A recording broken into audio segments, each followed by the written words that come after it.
మా కుటుంబంలో ఎవరూ పోటీ చేయడం లేదు. సీఎం రేవంత్ సంచలన ప్రకటన. తెలంగాణ ముఖ్యమంత్రి రేవంత్ రెడ్డి ఇవాళ మీడియాతో చీట్-చాట్ కార్యక్రమంలో పాల్గొన్నారు. ఈ సందర్భంగా ఆయన పలు ఆసక్తికరమైన వ్యాఖ్యలు చేశారు.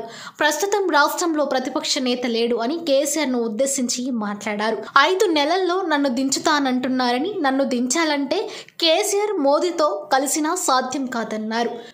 నేను మోదీని పెద్దన్న అన్నందుకు ప్రతిపక్ష పార్టీ బీఆర్ఎస్ నాయకులు రచ్చ చేస్తున్నారని, ఆయన ప్రధాని కాబట్టి పెద్దన్న అన్నారని సీఎం రేవంత్ క్లారిటీ ఇచ్చారు.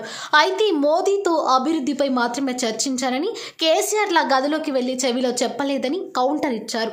తెలంగాణను కేసీఆర్ 100 ఏళ్ల వరకు కోలుకోకుండా విధ్వంసం చేశారని రేవంత్ కేసీఆర్పై మండిపడ్డారు.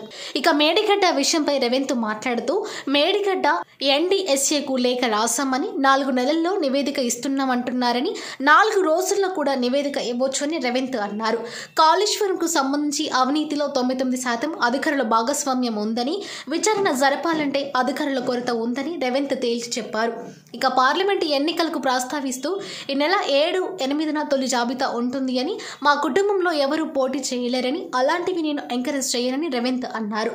100 రోజుల్లో మా పరిపాలన చూసి ఓటు వేయాలని, రాహుల్ గాంధీ పోటీ చేయాలని కోరుతున్నామని, ఆయన గెలిస్తే రుణం తీర్చుకుంటున్నట్టు అవుతుందని రేవంత్ అన్నారు.